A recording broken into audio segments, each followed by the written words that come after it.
Baik untuk penggemukan atau untuk breeding, daun singkong adalah pakan terbaik bagi kambing. Jadi dengan protein yang tinggi, ini pun akan menghasilkan kualitas yang bagus dan gratis.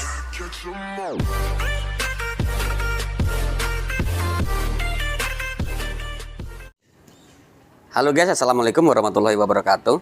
Jumpa kembali dengan Indra Palupi Channel. Kali ini saya mereview keberadaan bang pakan yang tempo hari saya panen ya. Batangnya kita ambil, kita tanam di kebun, kemudian daunnya kita bikin silase untuk pakan kambing. Nah, ini waktunya mupuk teman-teman.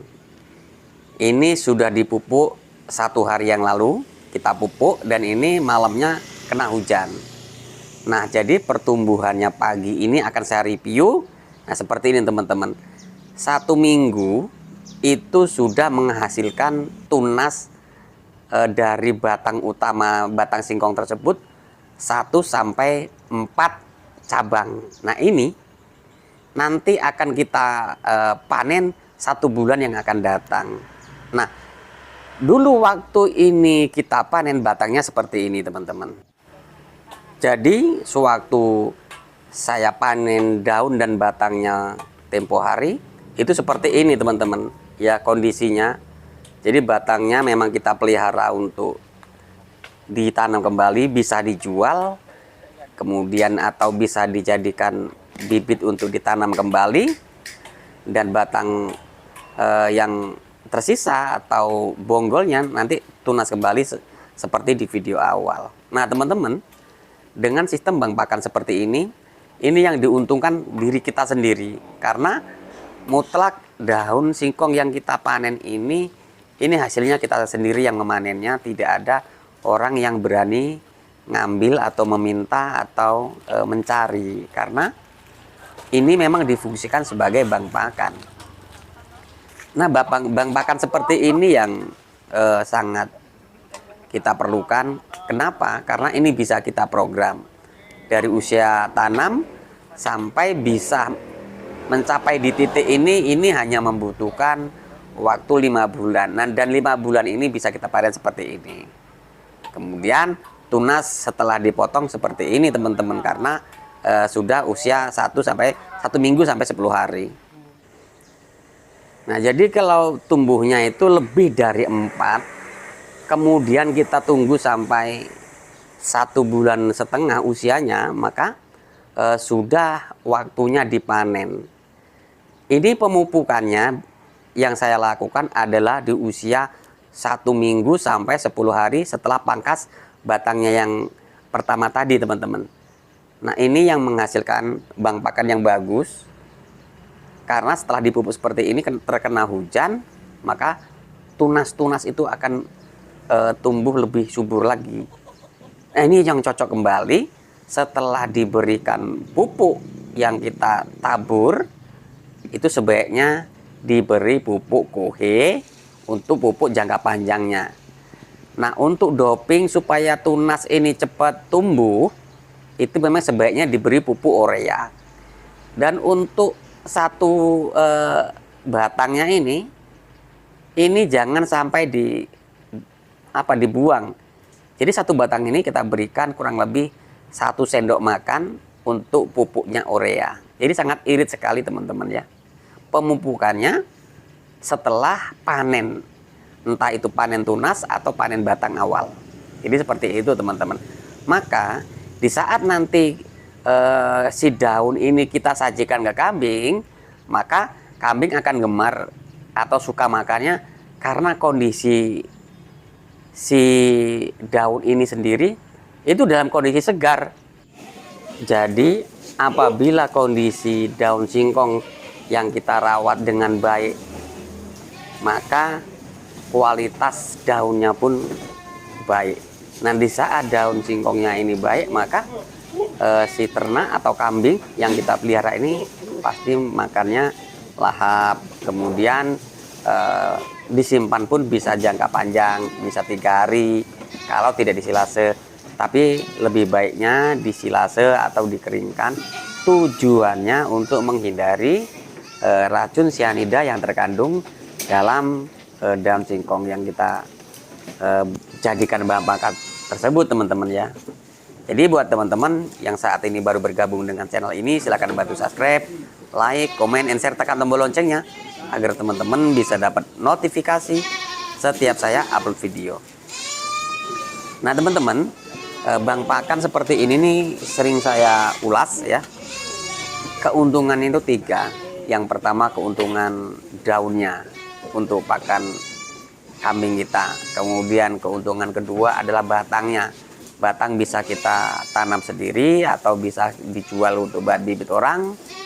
Kemudian yang ketiga adalah umbinya, umbi dari singkong tersebut.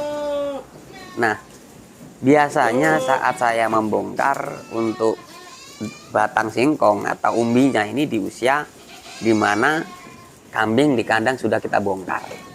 Ya, di saat kambing kita bongkar di Idul Adha, maka singkongnya pun kita bongkar. Nah seperti itu teman-teman.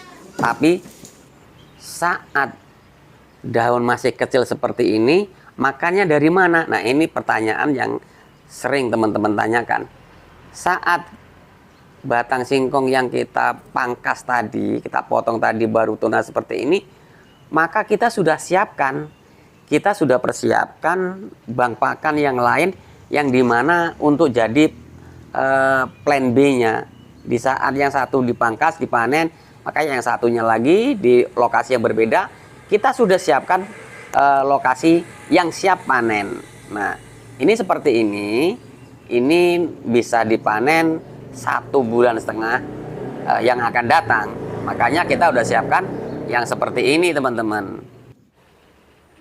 Ini berusia kurang lebih di 3 bulan. Ya, 3 bulan kurang sedikit. Nah ini sudah waktunya untuk mengurangi batang utamanya. Ini cabangnya kurang lebih 3, 2, bahkan ada yang 4. Nah nanti kita ambil yang 2, 3, 4, kita sisakan 1 batang. Begitu teman-teman, ini untuk panen pertamanya. Dan setelah dipanen pertamanya ini, kemudian si tanaman ini atau batang singkong kita beri pupuk yaitu NPK, urea, dan Poska. Jadi nanti tumbuhnya stabil. Bang pakan ini bisa disebut pertanian, tapi sebagai peternak ini bisa disebut dengan bang pakan. Jadi semuanya menjadi bonus. Begitu teman-teman. Nah, kalau sudah di usia yang seperti ini juga saatnya untuk memupuk. Cuma dia hanya membutuhkan pupuk urea. Nah, seperti teman-teman. Jadi, jangan terlalu ribet menjadi peternak. Nah, kalau ada teman-teman yang tidak memiliki bang pakan, kemudian teman-teman ingin beternak, ya sebaiknya teman-teman jangan memiliki populasi ternak yang banyak. Kalau memiliki populasi yang banyak, setidaknya bermodal uang ataupun bermodalkan mencari. Nah, kalau mencari itu berarti kita mengukur kemampuan kita saat kita ngarit. Begitu teman-teman ya. Tapi kalau kita nggak mau capek-capek, kita nggak mau susah-susah, maka yang kita butuhkan adalah lokasi bang pakan. Dan bang pakan itu sendiri tidak harus daun singkong. Bang pakan sendiri bisa dengan rumput odot ataupun daun singkong, terus dengan pacong, rumput gajah, indigo vera, dan banyak yang lainnya. Jadi teman-teman silakan dicoba, diaplikasikan. Semoga teman-teman bisa menjadi peternak yang mandiri, tidak bergantung dengan alam. Jadi keberadaan bang pakan sendiri bisa kita kondisikan walaupun di musim kemarau. Itu teman-teman ya. Jadi kalau musim kemarau maka kita ngocor atau kita siram. Nah ini pentingnya persiapan bang pakan secara mandiri yang berkesinambungan. Kalau kita sudah mencapai di titik ini teman-teman, berapapun populasi yang teman-teman pelihara, teman-teman tidak akan menghadapi yang namanya kesulitan. Itu yang pertama. Yang kedua, teman-teman pasti akan dimudahkan cara beternaknya karena tidak tergantung dengan lokasi teman-teman yang di sana biasanya berebut atau di sana teman-teman biasanya kesulitan. Nah, gitu teman-teman. Oke. Kalau teman-teman ingin kandangnya di Riviola Indra Palupi Channel, silakan tinggalkan komentar di kolom komentar. Nanti akan saya kunjungi. Semoga teman-teman bisa menjadi peternak mandiri. Dan yang paling penting adalah terima kasih sudah menonton ke channel ini. Semoga channel ini selalu memberi informasi buat teman-teman semua tentang edukasi peternakan dan info tentang peternakan. Semoga informasi ini bermanfaat. Saya akhiri, wassalamualaikum warahmatullahi wabarakatuh.